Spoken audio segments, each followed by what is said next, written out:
Hello, my name is Keith Simpson and today I'm going to be talking to you about the Merlin ventilator. Now the Merlin ventilator is a veterinary specific ventilator designed specifically for use in the veterinary market and has been around since about the year 2000. The idea behind the ventilator was to have a ventilator that provided a single ventilator for use in a small animal practice. Back in the 1990s when I first began designing ventilators, we had a very nice marriage of the SAVO3 as it was then and the Manley ventilators. The Manley ventilators accommodating animals down to say 15 kilograms and the SAVO3 accommodating animals up to say 12, 15 kilograms. So there was a lovely marriage there. Towards the end of the 90s, began to see the demise of the Manley and the lack of popularity because of the inability to get parts, and I had it in my mind to design a ventilator that would be one ventilator for use in an animal practice. So whatever came through that door, within reason, we could use this ventilator if required. So on that basis, this ventilator will support animals from about 50 grams up to 50, 60 kilograms.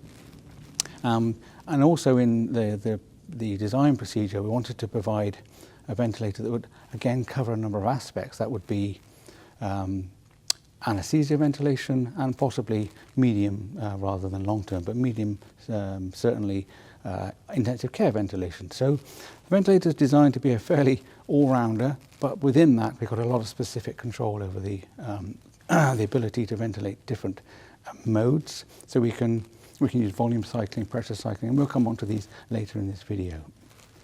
One of the other things perhaps to mention is that the ventilator, as you see it here with its nice open top with a blue light inside, is exactly how the ventilator is delivered to you, and they all come like this. This isn't a special model.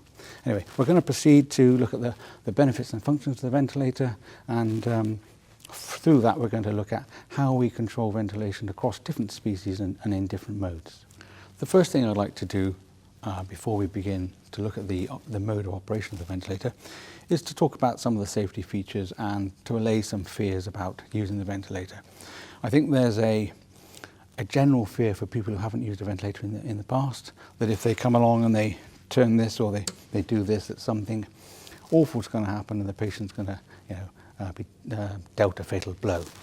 So I think the first thing to do is just to look at the ventilator, look at how it's put together and how all these fears can be allayed. So I think one of the first things to think about is when the animal is connected to the ventilator. So we have a traditional Y piece here going down to the ventilator, coming from the to patient and back from patient. And here, although they're not plumbed in at the moment, we have gas in and gas out. So if you're running this as a rebreathing circuit, it will be with a circle. The circle inspiratory line will come into the gas in, and the gas out will just go back to the expiratory line. So inside the machine, this valve or this pipe is connected to this pipe, and at the bottom this pipe is connected to this pipe. So in the off mode, there's just a very simple loop between those two, and it's a continuity from that to either the circle system, or if we had a non-rebreathing system, it'll just be a continuity of gas coming from the anaesthetic machine to the patient, and then that would go to waste. What that means is that when the machine is in this sort of condition where it's on but not running, then the animal can still breathe spontaneously without any effort. And if I just breathe in here,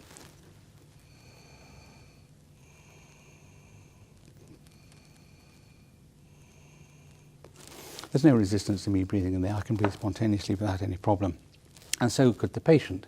So in this situation, there's no reason why this couldn't be connected to the patient like that, and the animal, dealt with in the normal way. So even without a ventilator, just connected and run normally on an anaesthetic machine. The same is true if power is to fail. If we turn the power off, everything fails safe.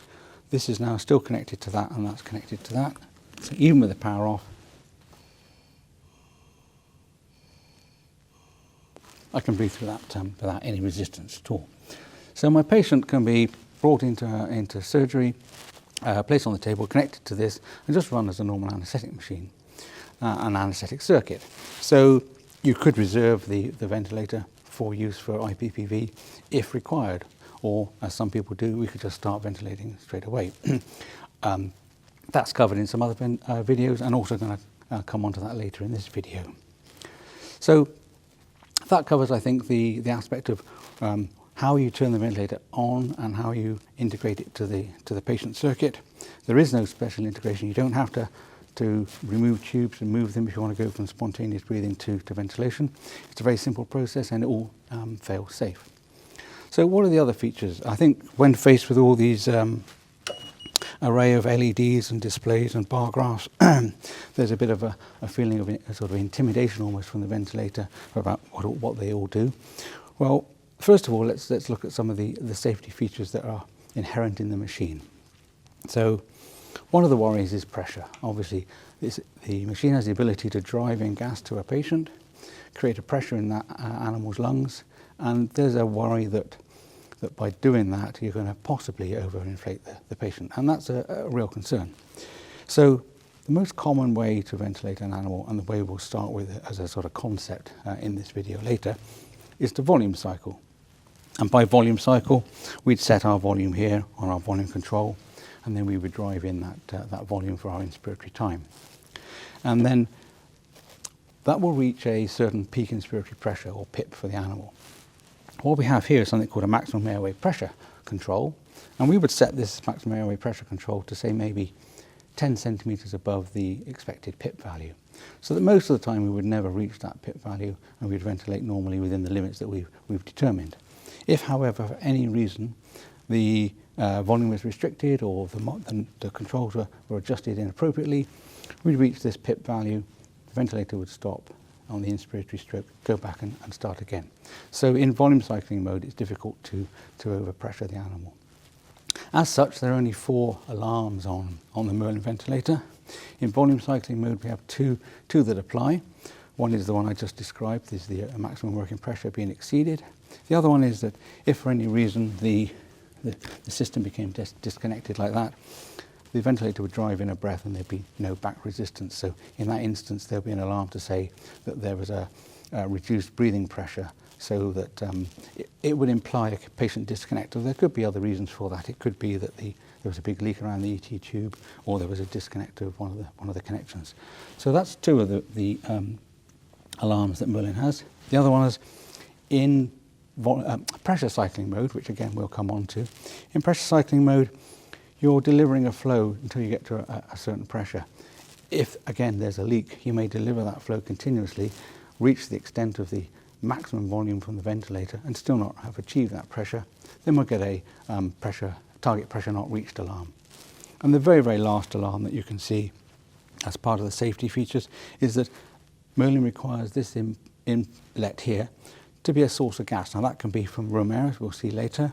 It can be from the anaesthetic machine directly from the fresh gas outlet, or it can be from the circle system. Whatever the source, it expects to be able to draw in gas during its resting expiratory phase. And if this is blocked for any reason and it can't achieve that, then it can't fill enough to deliver a tidal volume. So if that's blocked, we'll get a gas inlet blocked. And that's the only alarm that will actually stop the ventilator, because at that point it can't run at all. There's no gas inside it to perform the inspiratory stroke, so it'll stop altogether. In any of those phases, they'll all fail safe. So in the 3 that I mentioned, it will just go back and try and repeat the inspiratory stroke that it's failed, and the only one that will stop that is the gas inlet blocked. So there's a lot of safety features here, and as we progress through this video, we'll begin to see how it is quite difficult to actually do any damage to a patient, and it's very easy to use Merlin to control your patient in exactly the way you want it to. So now we're going to go on and start looking at the different modes of controlling the animal, and that would be volume cycling or pressure cycling. So another thing to consider when thinking about ventilation of animals is, and this is something I think that concerns people as well from the beginning. So we have the safety features which are of concern. One of the other things I think that creates a bit of concern is just how do you start to take over the ventilation of an animal with a ventilator? Do you have to use a neuromuscular block? If you do, how do you give it? When do you give it? What effect does it have? Well, there are occasions when a neuromuscular block is required, particularly for, say, ophthalmic surgery, where you really want a static position of the eye. You can't afford to have any eye movement, so you need to have that neuromuscular block. But for most purposes, it's quite possible and quite safe and simple to overtake the spontaneous respiration of an animal just by some techniques of ventilation that will then suppress the animal's own drive for breathing, and you can then take over the ventilator.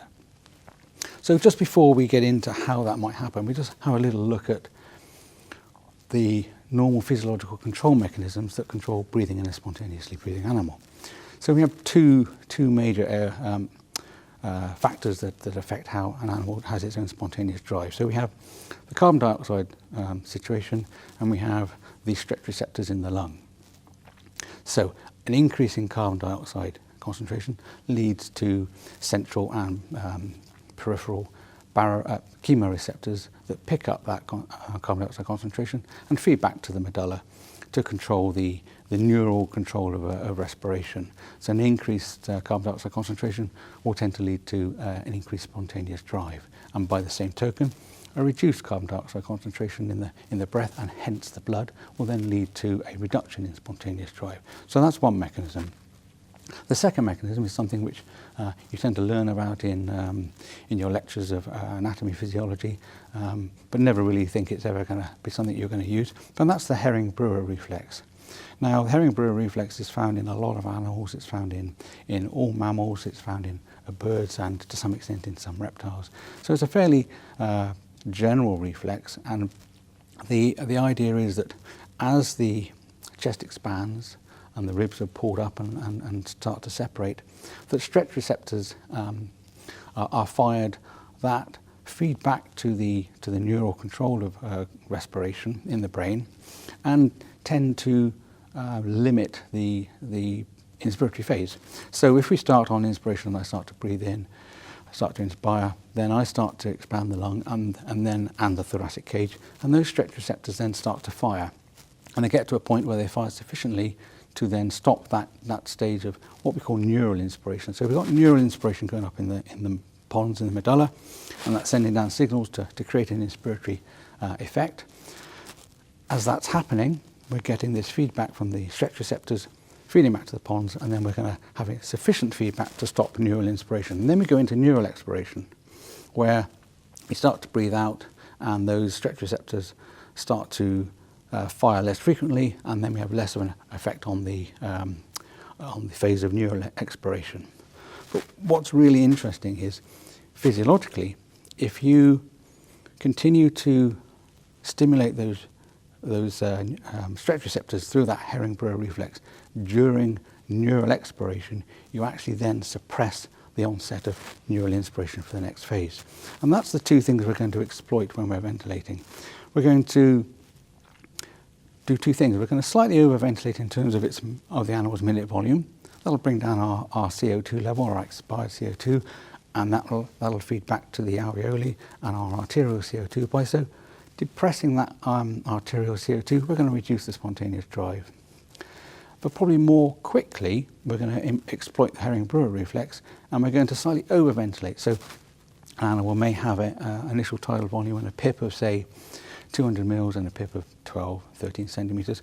We may, if we're struggling to, or even wish to overcome spontaneous breathing quite quickly, we're going to maybe put that PIP up to 15, 16, and we're going to put the tidal volume to create that extra PIP to maybe 250, something like that, 250 mils. So initially, we've got a couple of tools. We're going to overventilate. If the animal's not fighting us, that's a very easy thing to do. And if we also increase the tidal volume, we're going to incur that or exploit that Herring-Brewer reflex to take over our neural respiration. So by so doing, we will then, by overventilating, we're going to get anaesthetic agent into the patient quicker, we're going to remove the CO2, drop that down, and we're going to stimulate that reflex. And that's probably the most easy way to take over ventilation of a patient and go into a ventilated mode. And a lot of the time, the drugs that we use make this process very, very easy. So drugs such as propofol will give you that period of sort of almost extended apnea after induction, so that if you're in a position to induce and connect to a ventilator straight away, you can actually start ventilating and create a state of reduced carbon dioxide levels to even stop the animal fighting or even attempting to breathe spontaneously. After that period of apnea, the ventilator will have taken over and controlled respiration. So I think this should allay the fears that we have of how do we take over ventilation, and there are obviously going to be some questions about what happens if the animal fights the ventilator. Well, there's some techniques and tricks that we can use, and we'll cover those later in the video as well. Okay, so we're nearly there. We're nearly getting to the point where we're going to start to ventilate this animal. But we have just one more sort of concept or really two concepts to consider, how we're going to ventilate. And I'm sure you'll see in the literature lots of different terms about ventilation, and there are all sorts of things about flow generators, flow cycling, pressure support ventilation, SIMV, APRV, flex, all sorts of ventilation modes. Well, we're going to keep it very simple. We're just going to look at the basic concept of two things, volume cycling and pressure cycling. So before we get into any real control of the dials or anything like that, let's just think about what that means. So if we're going to ventilate an animal, we've got to have an inspiratory phase and an expiratory phase. So we have to some means of putting gas in for a predetermined amount of either time or volume. Then we're going to flip to the expiratory phase, and the animal is going to be able to breathe out, and there'll be a pause perhaps at the end before we then begin the inspiratory phase again. So when we're considering ventilation, we've got kind of four phases to think about. We've got inspiration, which has got an inspiratory flow phase and potentially at the end an inspiratory pause phase. Then we've got expiration with an expiratory flow phase, and typically we see in a lot of animals breathing spontaneously an expiratory pause phase. So those phases are the four phases that we see during a normal cycle. And then the question is, how do we go from the inspiratory phase, the whole inspiratory phase, to the expiratory phase? There has to be some means of controlling that flip over from inspiration to expiration. And as we just discussed in our cells, it's a feedback mechanism through the stretch receptors in the brain. Stretch receptors in the chest, sending signals up to the brain. So how do we do it on a ventilator? Well, a number of ways we can do it, and this is what we call the cycling method. So the method of going from inspiration to expiration is the cycling method. And we're going to talk about two typically with Merlin: volume cycling and pressure cycling. So for volume cycling, we're going to say, let's put in 150 mils. When that 150 mils is delivered, that's it, that's end of inspiration. We'll then flip to expiration, and expiration will then take over. Or pressure cycling, we could say, let's put in a gas at a certain flow rate until we get to a set pressure. When we get to that pressure, then we're going to say that's end of inspiration, and we're going to flip to expiration. So those are the two concepts, volume cycling and pressure cycling. So how do we do that on Merlin? Well, it's very simple. In the normal setup, as the machine is now, we're in volume cycling mode. This knob controls the volume, this knob controls the inspiratory time, this controls the expiratory time, and this one, as we mentioned previously, controls the maximum airway pressure. This one we'll come back to later. We don't really need to worry too much about that one at the moment. And this is our run stop. So all we're going to really need to do in volume cycling mode is set a volume, set an inspiratory time, typically about 1 second, and we'll cover that a little bit later. Typically 1 second, expiratory time. That expiratory time will, coupled with the inspiratory time, set our respiratory rate, and then we're going to set our maximum airway pressure, and then we hit the run button, and it will deliver this volume in this time. And it will repeatedly do so until we either stop it or something interferes with that, such as a pressure change or whatever. But it's a very simple process. So that's volume cycling. If we're going to pressure cycle, then how do we do it with the controls we've got in front of us? Well, if you think about it in pressure cycling, we're going to give a flow until we get to a certain pressure. So we've got no idea beforehand how long the inspiratory time is going to be. So the use of our inspiratory control knob becomes redundant, and that's exactly how we use Merlin to go into a pressure cycling mode. So if we turn this knob right round, it eventually says PL. So we're now in a pressure cycling mode. And the controls have changed. This is no longer a volume control, this is a flow control. So now we'll set our flow. We're in pressure cycling mode to control the duration of inspiration based on the pressure and the flow and the target pressure. And our expiratory time is, as before, simply an expiratory time. The one major change that's happened is this maximum airway pressure, rather than being a limiting factor, now becomes our pressure target. So we would reduce this to what we'd expect, 10, 11, 12 centimetres, say, of water for our PIP for our animal. So we're going to deliver this flow until we reach this pressure. Then we're going to go from inspiration to expiration. We're going to wait this long in expiration, and the whole process will begin again. So two different methods, and again, during the course of this, we're going to look at the merits and benefits of each.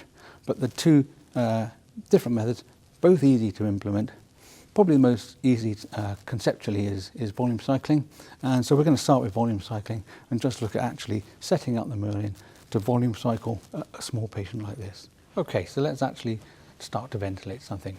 And what we're going to do is we're going to ventilate this dummy patient here, and we're going to start off in volume cycling mode and look at the characteristics and results of that procedure. So let's take our animal here, and we'll assume that's roughly a 16, 17 kilo animal, and then we'll set up the volume accordingly. So let's say it's actually nearer 17, 18 kilos. So using roughly 10 mils per kilo, we're going to set our volume to say 180 mils. So we just adjust this control here to say 180. Then we're going to set an inspiratory time of 1 second.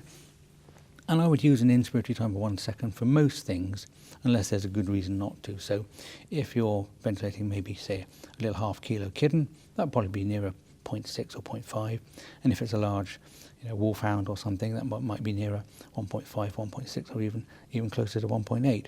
So for most purposes, 1 second gives us a nice inspiratory time. The expiratory time is going to set our respiratory rate. So here, 1 second inspiration, 3 seconds expiration, and you can see up here we've got a respiratory rate of 15. So that's 4 seconds for a cycle. 4 into 60 is 15. So we've got a respiratory rate of 15. And now this is our maximum airway pressure. Well, we're going to want to ventilate to what would be about 12, 14 centimetres of water pressure. So we want a maximum airway pressure of about 10 above that. So we're going to set this at, say, 20, 22, 23. Let's put that at 22. And for now, we're not going to get involved with the assist mode. So these are our parameters. If I were to start ventilating now, it'll deliver that volume in that amount of time, and then wait for 3 seconds of expiration. So let's start that now. So now we see our airway pressure going up with each breath. And more accurately on the screen, we see AP equals, and we've got a value of 12 centimetres of airway pressure there. If we just take a look at the patient, we can see the sort of excursions we've got there. So we're putting in 180 mils, we're achieving a peak inspiratory pressure of 12 centimetres, and the animal is really quite stable. It's a very simple process. We've got no PEEP on this system, so if we look at this bar graph here, it goes to 0, goes up to the same value that the inspiratory bar graph does. And if we look at this here, it says AP equals 12/0. So AP is airway pressure, 12 is the peak inspiratory pressure, and the one after the slash is the PEEP value. So we have no PEEP. Just out of interest, our IE ratio is 1 to 3, because we've got 1 second of inspiration, 3 seconds of expiration. What's also being shown on the screen is we have a tidal volume of 180 mils, and that mirrors what we're seeing here. And our minute volume is 2.7 litres per minute. So this is volume cycling. And now, unless circumstances change, this will carry on indefinitely. I just want to show the effect of what will happen if we are to restrict the chest in an animal that's volume cycled. Any attempt to restrict the chest, if I just put my hand here and just reduce that, we're going to try and put volume into a smaller area now. So we're still putting in 180 mils. So we should find that our airway pressure now starts to go up. So I put more pressure. So we see our airway pressure is increasing. So this is the effect you'll see if the animal is positioned in a trough on its back, and you restrict the chest and prevent that chest expanding. You're going to change the compliance of that animal's chest and get a higher peak inspiratory pressure. We'll get the same result if a surgeon leans on the chest during the process of the anaesthesia. We're going to get a higher inspiratory pressure. If I now put my hand on here to a large extent and really restrict inspiration like this, you hear that alarm now. What's happened is that the inspiratory stroke has attempted to deliver the 180 mils, but we've exceeded our 22 mils of maximum pressure that we said was allowable. The Merlin ventilator has stopped delivering that inspiratory stroke, gone back and tried again. And because it's an alarm, this won't clear until we press the reset button. And then if we remove the constriction on the chest, the ventilator will return to normal. So the points to note here are that we've 180 mils of tidal volume and a peak inspiratory pressure of 12 centimeters. So what we're going to do now, this is volume cycling, what we're going to do now is we're going to change these parameters and look at how we would achieve exactly the same thing with pressure cycling. So how do we accomplish this with the Merlin ventilator? How do we go to pressure cycling? Okay, so let's just remember what we've got here. We've got 180 mils and we had a peak inspiratory pressure of 12 centimeters. We'll just remember that to see what results we get when we change the mode. So, as we said it previously, we don't need the inspiratory time, so let's turn that right round. Okay, now we're in pressure cycling mode. We want to deliver that 180 mils in roughly 1 second. Well, 100 mils per second is 6 litres a minute, so roughly 200 mils per second is going to be 12 litres a minute. So we'll set this to 12. So that's going to give us our volume in about 1 second. Our expiratory time we're going to leave at 3 because that'll give us our respiratory rate of 15 as we had before. And this is no longer an over limit, this is actually our target, so we're going to set this back to 12. So what we've done is we've set this machine now to deliver 12 litres a minute flow and until we get to a pressure of 12 centimetres, and then our expiration will again be 3 seconds. So having done that, if we put this to go, you'll see that we've got more or less the same excursion of the chest as we had before. And if we come back and look on the screen here, we can see that our delivered tidal volume is here, 171 mils, 170 mils. So we're reaching a peak inspiratory pressure of 12, which is what we've set here. So now we're delivering the same thing to the patient, but in a different manner. Certainly at this point, the patient feels exactly the same, the delivery method as it had before. It experiences 180 mils being delivered in 1 second. So nothing's changed there in terms of how this is delivered. But what is important is the manner of termination of the cycle. So previously we didn't terminate the cycle until the whole 180 mils have been delivered, irrespective of pressure. So when we're volume cycling, we give the volume and the pressure will be what it will be. Now, we're pressure cycling, we're going to give this flow to that pressure and the volume will end up being what it will be. So we can't control the volume, we're cycling by pressure.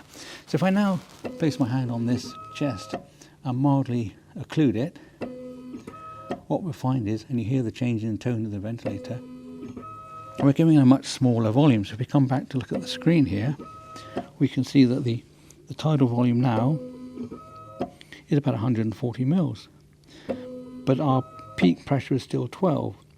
So because of the occlusion of the chest, we're putting in the volume, it's less compliant, it doesn't expand as well as it did before, so the pressure rises more rapidly and we get to the 12 centimeters target at a smaller volume. So with pressure cycling, we preserve the pressure, but we at the expense of losing volume. I take my hand off, we'll see that this has now returned to the previous value.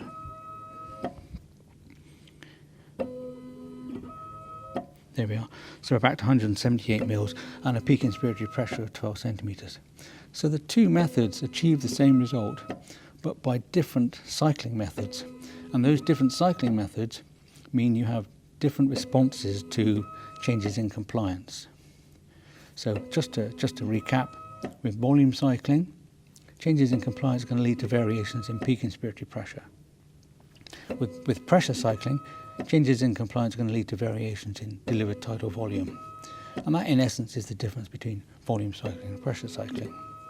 When would you use which one? Well, that depends on your clinical case, what you're trying to achieve, what you're concerned about in regards to delivery of tidal volume, and how you're going to control that tidal volume and that peak inspiratory pressure.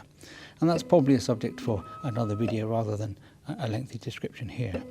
For now, just take away the message that you can achieve the same thing with volume cycling and pressure cycling, but they have different responses to changes in compliance. Okay, so there's a summary of pressure cycling and volume cycling.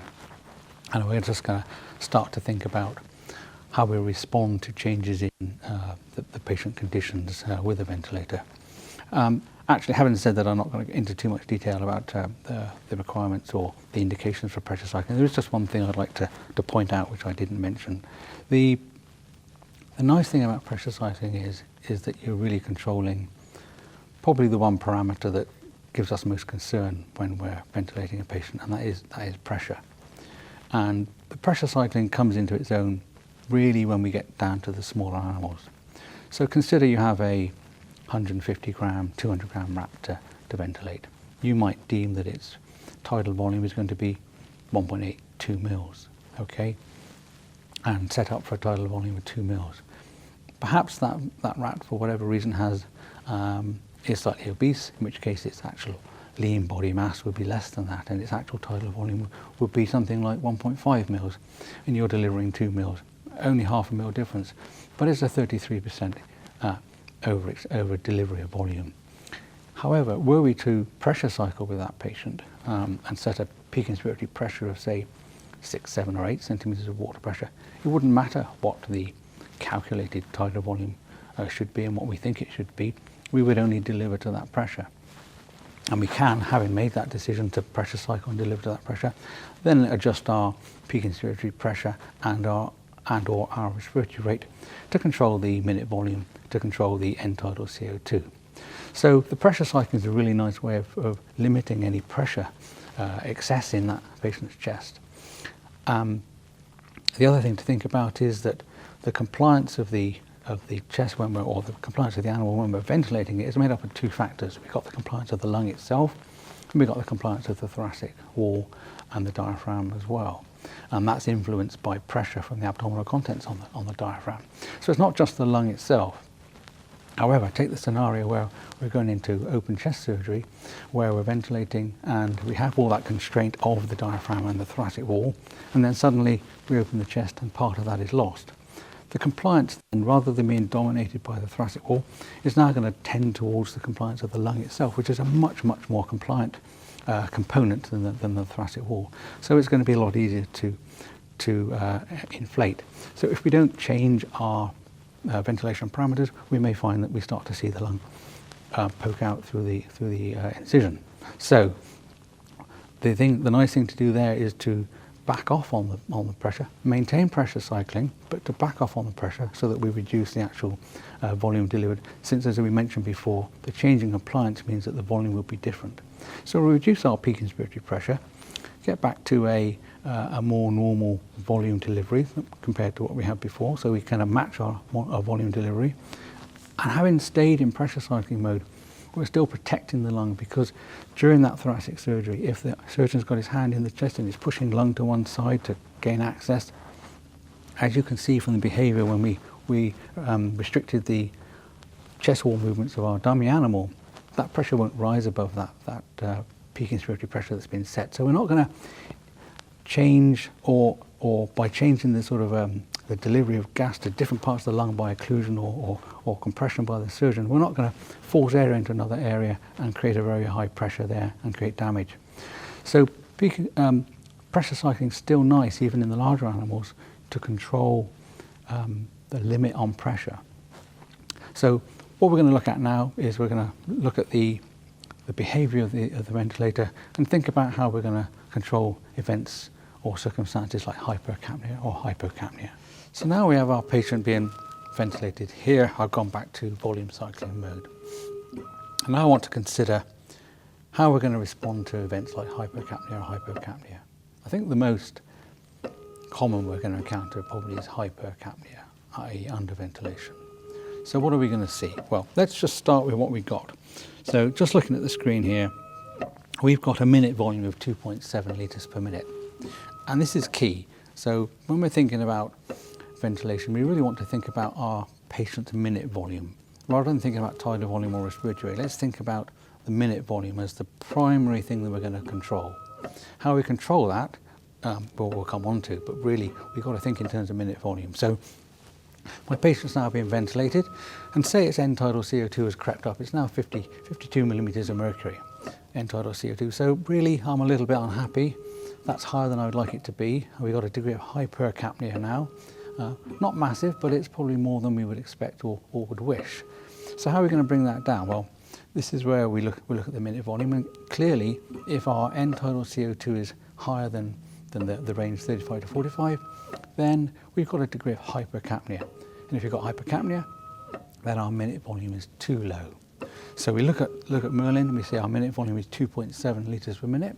We're going to need to increase that significantly to bring our CO2 lower down. So our minute volume is too low. So what do we do? Well, minute volume is a combination of two things. It's a tidal volume times a respiratory rate. So we have two options: change our tidal volume, change our respiratory rate. We've probably set the ventilator up and got the animal comfortable and in a nice sort of ventilating state by getting our tidal volume approximately right.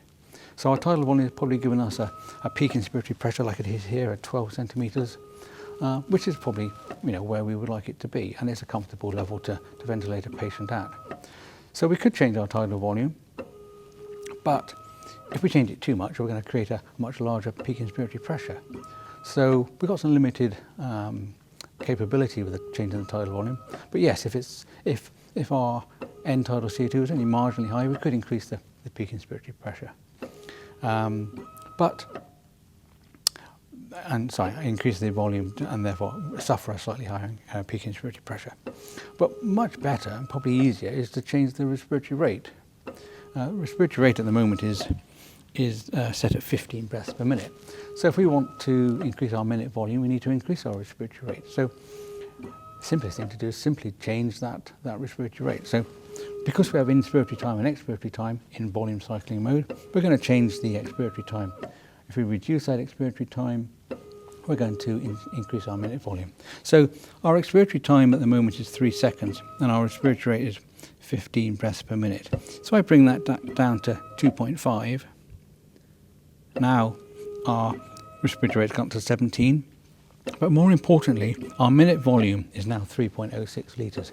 It was 2.7 litres minute volume, it's now 3.06, and that's what's going to make the difference. So that increase in minute volume is going to tend to bring our end tidal CO2 down, back towards the band of 35 to 45 that we want it to be in.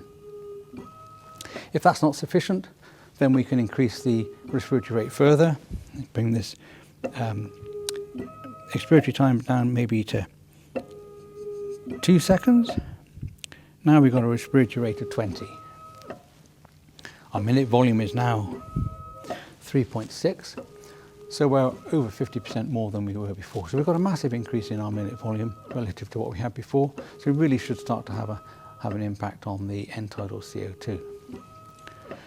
We're now getting into an area where our IE ratio, if we look at our IE ratio, is now 1 to 2. And generally, when we're ventilating, we don't want to have an IE ratio of less than 1 to 2. So we wouldn't want a ratio of 1 to 1.8. So if I'm now going to be looking at increasing the minute volume further, I've got a couple of options left open to me. We can, as we've discussed, we can use the fine control of tidal volume. So I could here increase the tidal volume just marginally to 200 mils. Very slight adjustment. Our peak inspiratory pressure has gone up though to 15, so it's quite a big jump. So we were obviously at the edge of where we want to be in terms of delivering tidal volume. But having made that slight adjustment, my minute volume is now 4 litres a minute.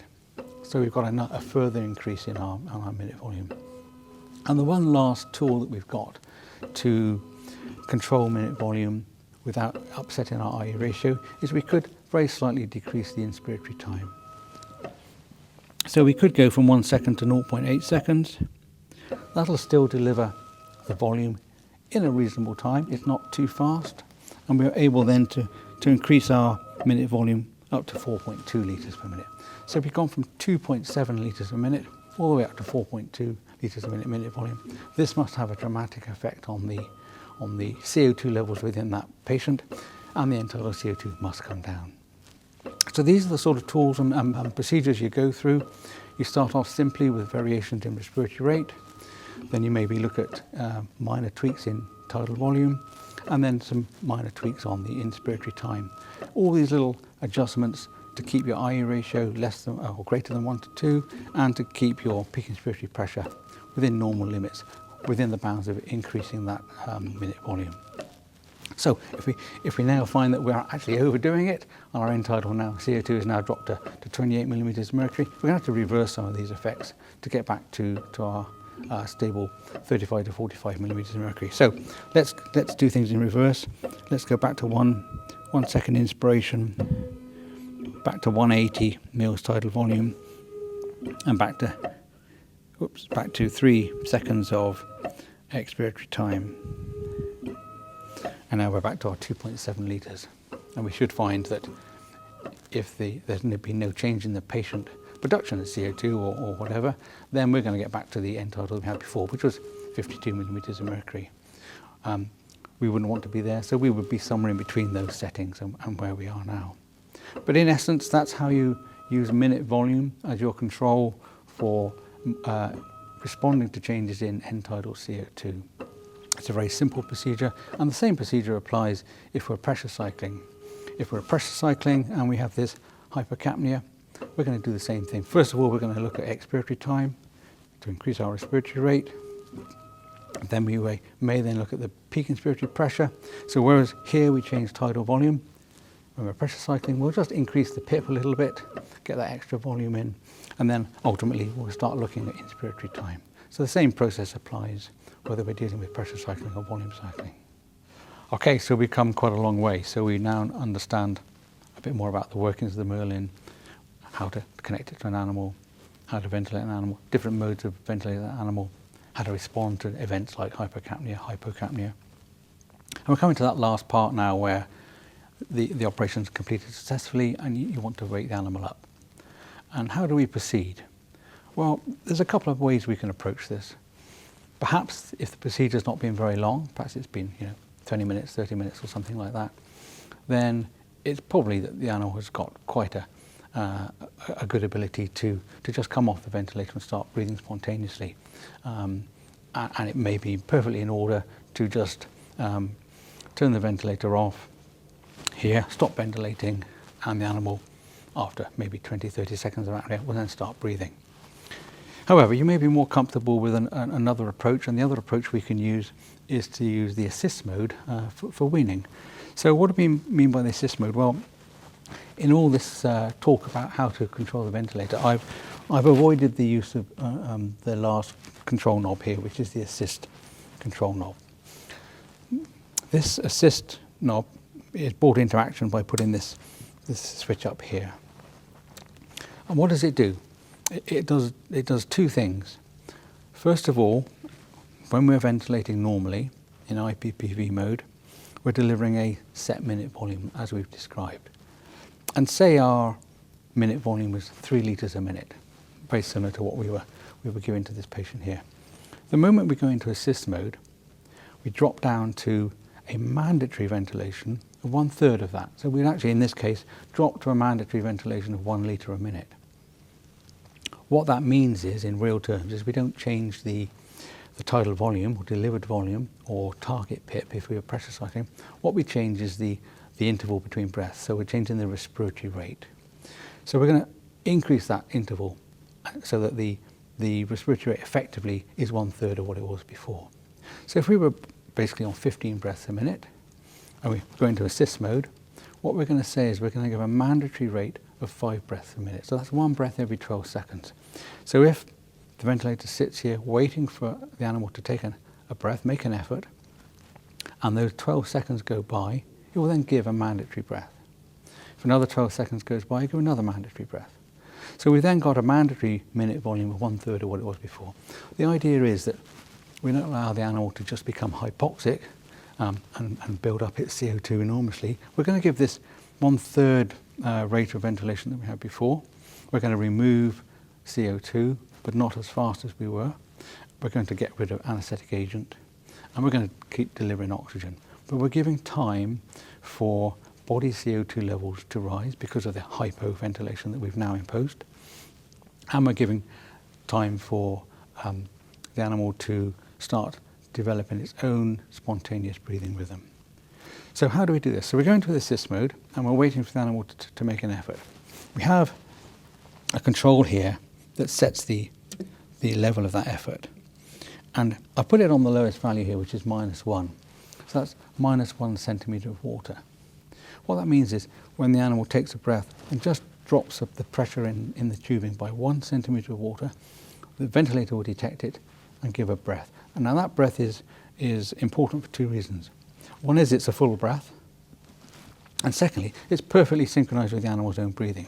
The animal went, ventilator detected it and completed the breath.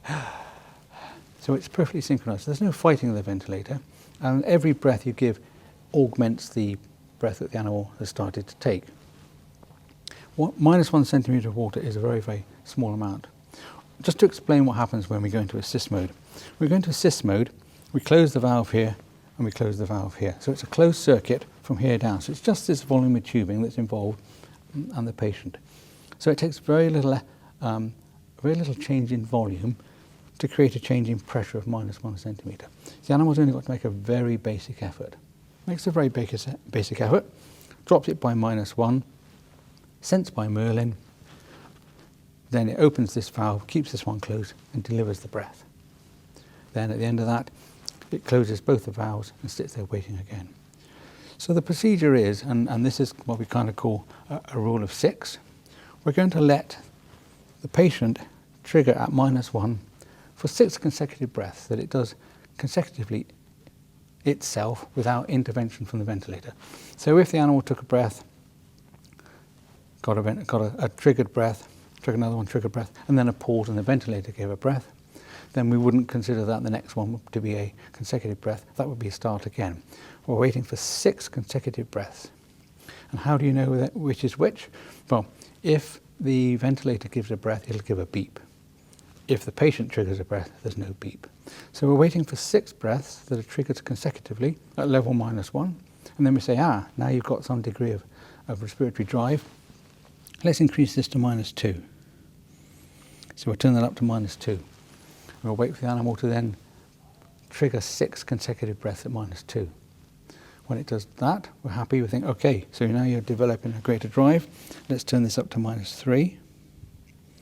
Now the animal's making a greater effort than it did before. And we wait for 6 consecutive breaths at -3. We keep doing this until we get to -6. And this is kind of why we call it the rule of 6.